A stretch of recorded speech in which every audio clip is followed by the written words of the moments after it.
This is the ICECO TR45. It's a 45-liter refrigerator that was sent to me to do a review on.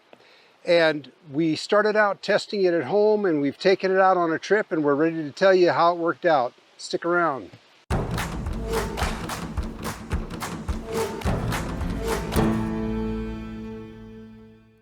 First of all, I'll tell you, we've been, like I mentioned, we started out using this at home and testing it at home. And now it's been on the road with us for several weeks.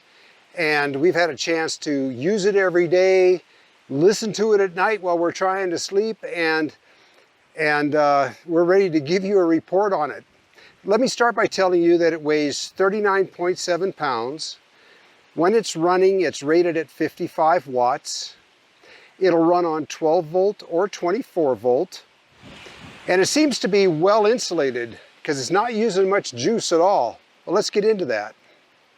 It's also rated at 3.8 amps on 12 volts and 1.9 amps on 24 volts. The lid on it is reversible, and it pops out and pops back in real easily. So you can have your controls on either side. And that allows you to set up where you want your plug to be too, just by having the lid reversible like that. You can see down here, I'll unplug it here for a second so you can see what's down here. Right now it's full of our groceries, so I don't like to leave it unplugged for long.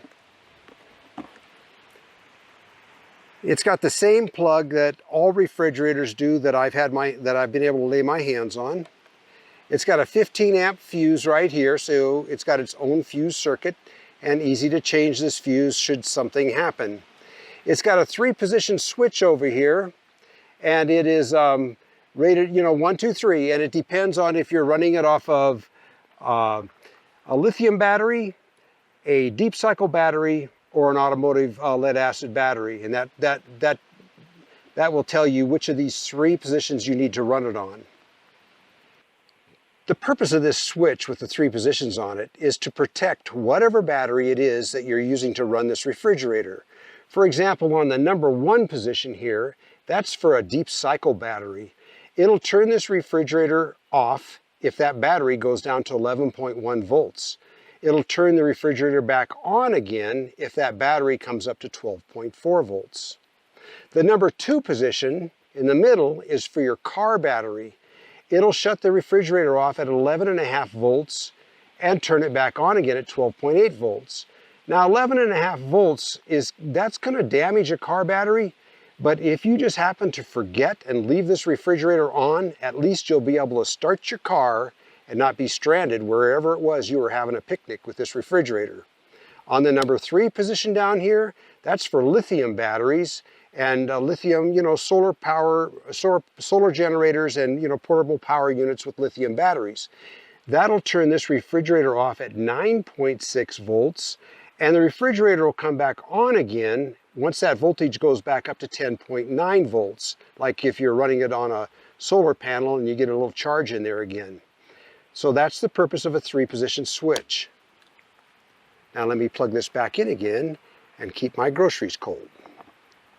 Now there's 2 ways of handling this. It's got these finger holds here, like if you're going to pick it up and carry it around like a box, or it's got these adjustable straps on it. Now these are very solidly mounted into metal in behind here, and this is so you can strap it down or tie it down to the bed of your truck or whatever.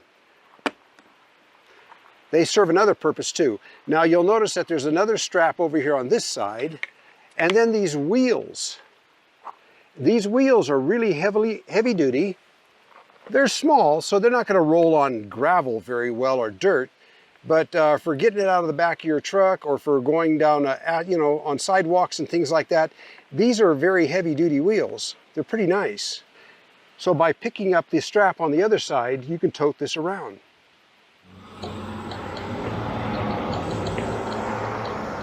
It says powered by ICECO. Well, ICECO owns Danfoss. So this is going to have the ICECO Danfoss compressor in it, which is top of the line.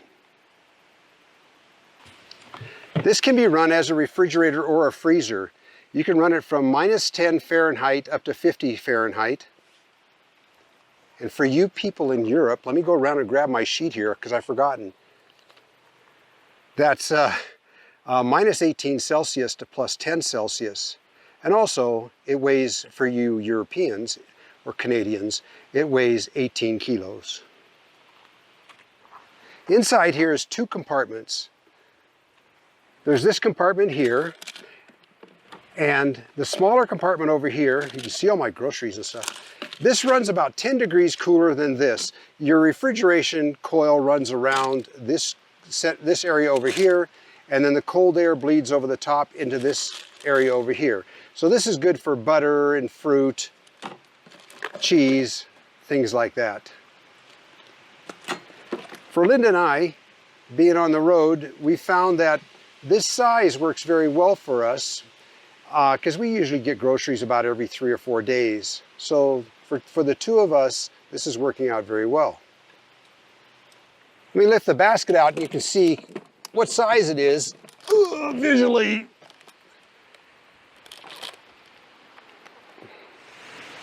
And this is the inside, and it needs to get wiped out. But you see, that's the nice thing about being able to lift the basket out. You can easily lift your food out and wipe out the inside and put your food back in again. The basket also provides ventilation, so the cold air can circulate around your food better. So let's get more into the testing and the actual use. Okay, it's time to test this and see how many watts it draws over a 24-hour period. I'm doing this test the exact same way I test all these refrigerators so I can compare apples to apples. I have it set on eco mode. It's set at 35 degrees. Inside I've got 3 gallons of water. You can see the thermostat down there in the bottom. These 3 gallons of water now have been in here for about 18 or 20 hours now. Everything is normalized in here right at that 35 degrees. I have the watt meter set over here, and we'll get back to this 24 hours from now and see exactly how many watt hours this unit has used. Okay, we're at 24 hours. The temperature here has been fluctuating between 32 degrees and 37 degrees. As you can see, I have it set on 35 degrees here. It's been on eco mode, and in 24 hours it's used 0.18 kilowatt hours. So that comes out to about 8 watts per hour. And by the way, you can see that it's holding right there. It says 35 degrees, which is what this is set at, 35 degrees. So the temperature is spot on. But that makes this 45 liter cooler the most efficient by far of any refrigerator I've tested. Most of them use about 13 watts per hour. This one is less than 8, so it ran very nicely. It's got to be the insulation and the efficiency of the system. Very good, ICECO. All right, now we'll see how quiet or noisy it is. I'm going to turn the temperature down here to get it to come on. Here's down to 14. That ought to make it come on.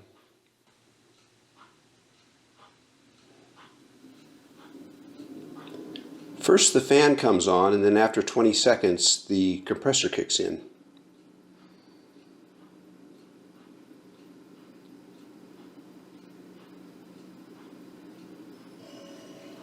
There it goes.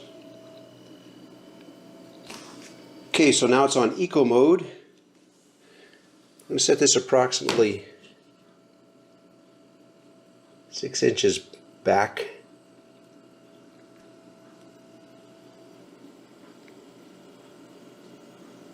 About 50 decibels.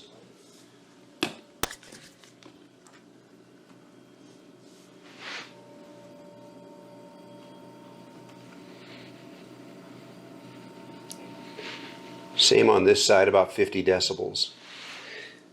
Now when you go up to max mode, most of these refrigerators take up to a minute for the compressor to speed up, and this one comes right up.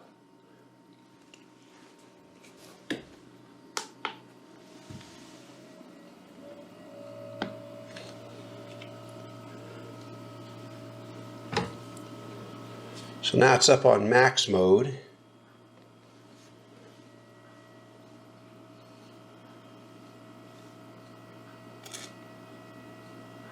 And it's 52 decibels, except when I talk. All in all, though, it's very quiet. For those that don't know,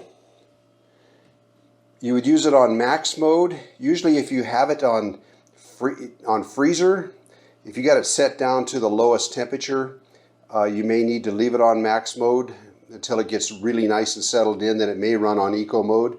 Some of them prefer to stay on max mode on freezer. It just makes the compressor run faster, so the compressor stays on not as long. However, it does use more juice, more electricity. For average use, you'll run it on eco mode right here. Now we'll run it all the way down to its lowest setting here, which is 0.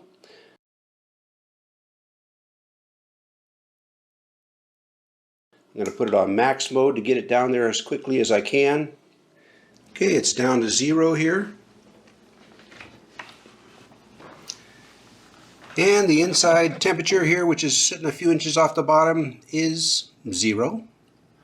So everything is checking out, temperature reading wise, and the fact that it gets down to temperature and everything. Now my experience with these refrigerator freezers is that when you take them all the way down to 0, they tend to use a lot more current, a lot more of your battery than you do if you run them at 10 or 15 degrees. Now at 15 degrees, your ice cream is still going to be hard and you're going to use a lot less battery. So that's my suggestion to you.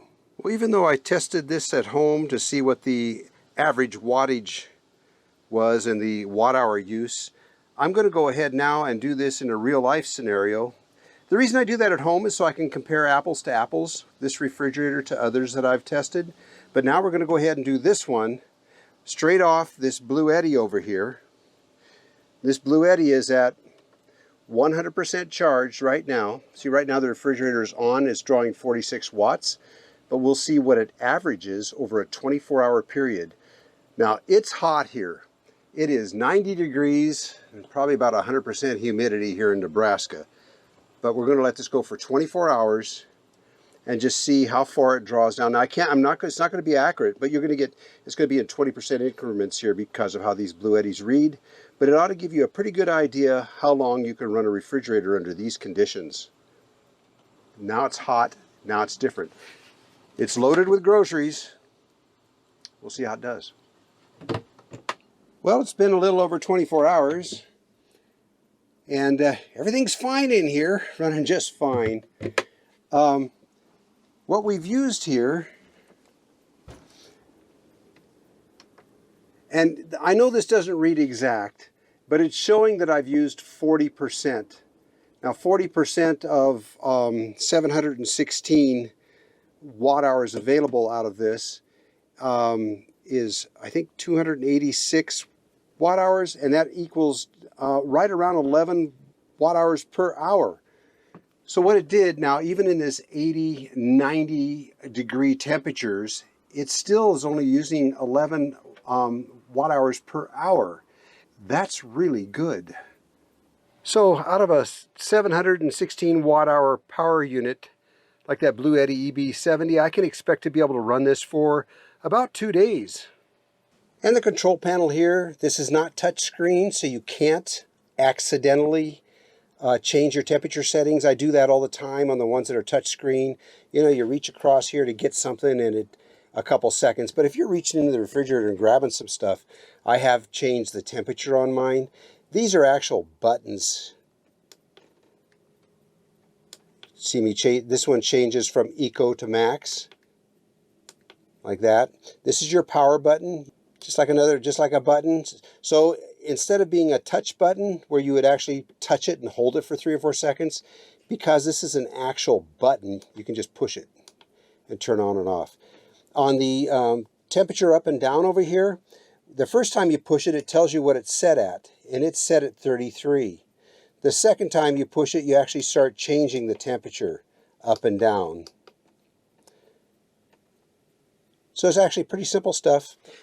So we're liking this one. Like I say, it's quiet, doesn't wake me up. It's just a nice refrigerator.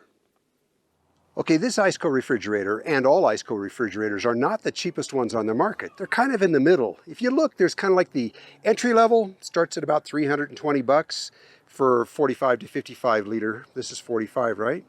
And then there's this level, which is $500 to $700-ish. This one is at $699, the suggested retail price. And then you go to the really expensive ones, which are like $900 to $1,000, $1,100. For example, the Australian made one. But this refrigerator is obviously better quality. Now, we've been using it for a solid month now. This is, what I'm filming right now is later than the last scene you just saw. This is another week and a half later. But anyways, the shell on this one, or the casing on it, is heavier plastic. The insulation is obviously better because it's maintaining that those temperatures in even 90-degree heat, and it's still using a real low amount of wattage. And it's also got the Danfoss or the C-Cop compressor in it. Now right now, like I mentioned, this one is $699. You can only buy this one direct through ICECO. I don't make any commission on this at all, but they are offering my viewers a 20% discount, and that's a healthy discount. Look in the video description below for that link. Anyways, I hope you liked the video. If you did, please like, share, and subscribe, and see you around.